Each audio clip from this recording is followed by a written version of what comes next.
இசைக்கும் காயத்ரிக்கும் கல்யாணம் நடக்கக்கூடாதுன்னு யாரெல்லாம் நினைக்கிறீங்களோ இந்த வீடியோக்கு ஒரு லைக் போட்டுருங்க. மகா இசைக்கும் காயத்ரிக்கும் கல்யாணம் பண்ண வைக்கணும்னு நினைக்கிறாங்க. ஆனா என்ன கண்டாலே ஆறுமுகத்துக்கு பிடிக்காதுக்கா. அப்படி இருக்கும்போது எப்படிக்கா தங்கச்சியை கல்யாணம் பண்ணி கொடுப்பான் அப்படின்னு சொல்லிட்டு இசைக்கு கேட்டதும், அதுக்கு நடக்கணும்டா, இசைக்கு நீ கல்யாணம் பண்ணணும்டா, கொஞ்சம் நாள் அந்த பைரவி எடுத்துட்டு போயிருவா, அந்த ஷாக்லயும் அனுப்பி உயிரை விட்டுருவா. இன்னும் அதுக்கடுத்து காயத்ரி நீ கல்யாணம் பண்ண நினைச்சுக்கோ, நம்ம ராஜ்யம் தான், நம்மள யார்டா கேட்க முடியும் அப்படின்னு சொல்லிட்டு மகா பேசிக்கிட்டு இருக்காங்க. இங்க இசைக்கு கற்பனை உலகத்துக்கே போயிடறாங்க. அப்பனா காயத்ரி கல்யாணம் பண்ணா நம்ம கார் பங்களான்னு சொல்லி செட்டில் ஆயிடலாம் அப்படின்னு சொல்லிட்டு பிளான் பண்ணிக்கிட்டு இருக்காங்க. இங்க காயத்ரிய பொண்ணு பார்க்க வரதுனால ரெடி பண்ணிட்டு இருக்காங்க. உடனே நல்லவங்க மாதிரி மகா பூ வைக்கிறதாகட்டும், காயத்ரியா ரொம்ப அன்பா கவனிக்கிறதாகட்டும், இதெல்லாம் பார்த்துட்டு பைரவிக்கு சந்தேகம் தான் வருது. இங்க மாப்பிள்ளை வீட்டுக்காரங்க வந்துடுறாங்க.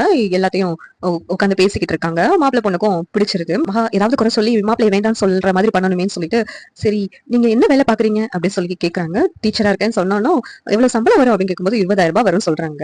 ஒன்னு இதை வச்சு இந்த காலத்துல எப்படி குடும்பம் நடத்த முடியும், செல்லாது செல்லாது அப்படின்னு சொல்ற மாதிரி பேசிக்கிட்டு இருக்காங்க மகா. சரி சரி அடுத்து சொந்த வீடா வாடகை வீடா அப்படின்னு மகா கேக்குறாங்க. உடனே வாடகை வீடு தாங்க, ஆனா அதுல நாங்க கூட்டு குடும்பமா சந்தோஷமா இருக்கிறோம் அப்படின்னு சொல்லிட்டு சொல்றாங்க மாப்பிள்ளை வீட்டுக்காரங்க. உடனே மகா இருந்துட்டு செல்லாது செல்லாது, அங்க நீங்க இருக்கிறதுக்கு இடம் பத்தாது, நாளை பின்ன நாங்க வந்தா அதுல எப்படி நாங்க தங்க முடியும், இது செல்லாது அப்படின்னு சொல்லிட்டு சொன்னதும் அன்னபூர்ணி, வீடு இல்லைன்னா என்ன, நம்ம பொண்ணு கல்யாணம் முடிச்சு கொடுத்துட்டா நம்மளே வீடு வாங்கி கொடுத்துடலாம் அப்படின்னு சொல்லிட்டு அன்னபூர்ணி சொல்றாங்க. உடனே மாப்பிள்ளை வீட்டுக்காரங்க இருந்துட்டு, இல்லங்க நாங்க வரதட்சணை வாங்கவும் மாட்டோம் கொடுக்கவும் மாட்டோம், அந்த ரூல்ஸை நாங்க ஃபாலோ பண்றோம் அப்படின்னு சொல்லிட்டு மாப்பிள்ளை வீட்டுக்காரங்க சொன்னோடையும் இங்க எல்லாத்துக்குமே மாப்பிள்ளை வீட்டுக்காரங்களையும் மாப்பிள்ளையும் ரொம்ப பிடிச்சிருது. உடனே காயத்ரிக்கு நான் இதுல வாழ எனக்கு சம்மதம், எனக்கு மாப்பிள்ளை பிடிச்சிருச்சுன்னு சொல்லிட்டு காயத்ரியும் சொல்லிடுறாங்க. இங்க எல்லாத்திட்டையும் பிடிச்சிருக்கான்னு கேட்டோம், எல்லாரும் ஓகே சொன்னதும் இங்க மகா இருந்துட்டு, எனக்கு என்ன காயத்ரி வாழ போற இடம் நல்ல இடமா இருக்கணும்னு நினைச்சேன், எனக்கு பிடிக்கல, உங்களுக்கு பிடிச்சா ஓகே அப்படி சொல்லிட்டு மகா வேண்டாம் வெறுப்பா பேசுறாங்க. இங்க பூ வைக்கிறதுக்காண்டி பிளான் போட்டுட்டு இருக்காங்க. உடனே இசைக்கு இருந்துட்டு நம்ம கல்யாணம் பண்ணி கார் பங்களா அனுபவிக்கலாம்னு பார்த்தா இங்க என்ன, இங்க வேற ஒன்னோட கல்யாணம் ஆகுது, நான் சும்மா விட மாட்டேன், மாப்பிள்ளை வீட்டுக்கு போயிட்டு கல்யாணம் பண்ணக்கூடாதுன்னு மிரட்டுறேன் அப்படின்னு சொல்லிட்டு இசைக்கு பேசிட்டு இருக்காங்க. இங்க பைரவி இருந்துகிட்டு புக்கை தேடிக்கிட்டு இருக்காங்க. அப்போ ஒரு முத்துமாலை கிடைக்குது.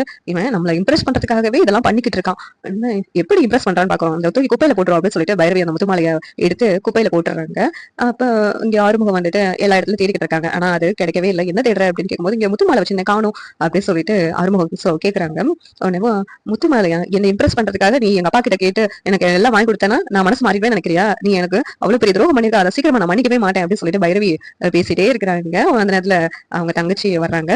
வந்துட்டு அண்ணன் நான் உனக்கு உங்ககிட்ட முத்துமாலை கேட்டேனே அது எங்க அப்படின்னு கேட்டோன்னா, அது இங்கதான் வச்சு தேடிக்கிட்டு இருக்கேன் எடுத்துட்டு வரேன் அப்படின்னு சொன்னாலும், அச்சோ பைரவிக்கு வாங்கி கொடுத்ததையா நம்ம குப்பையில போட்டுட்டோம் அப்படின்னு சொல்லிட்டு ஷாக் ஆகுறாங்க. காயத்ரி கல்யாணத்தை நிப்பாட்டணும்னு சொல்லிட்டு மகா ஒரு பக்கம் பிளான் போடுறதும், இன்னொரு பக்கம் ஆறுமுகத்தையும் பைரவியும் பிரிக்கணும், ஆறுமுகத்தை பழி வாங்கணும்னு சொல்லிட்டு அந்த சஞ்சய் ஒரு பக்கம் பிளான் போடுறதும், இந்த இசைக்கு வேற அந்த மாப்பிள்ளை வீட்டுல போய் மாப்பிள்ளையை மிரட்டணும், மிரட்டி கல்யாணத்தை நிப்பாட்டணும்னு சொல்லிட்டு ஒரு பக்கம் பிளான் போடுறேன். இசைக்கும் காயத்ரிக்கும் கல்யாணம் நடக்குமான்னு தெரியல, ஆறுமுகத்தை பைரவி புரிஞ்சுக்குவாங்களா, இந்த கேள்விகளோட அடுத்த வார எபிசோடு விறுவிறுப்பா போக வாய்ப்பு இருக்கு.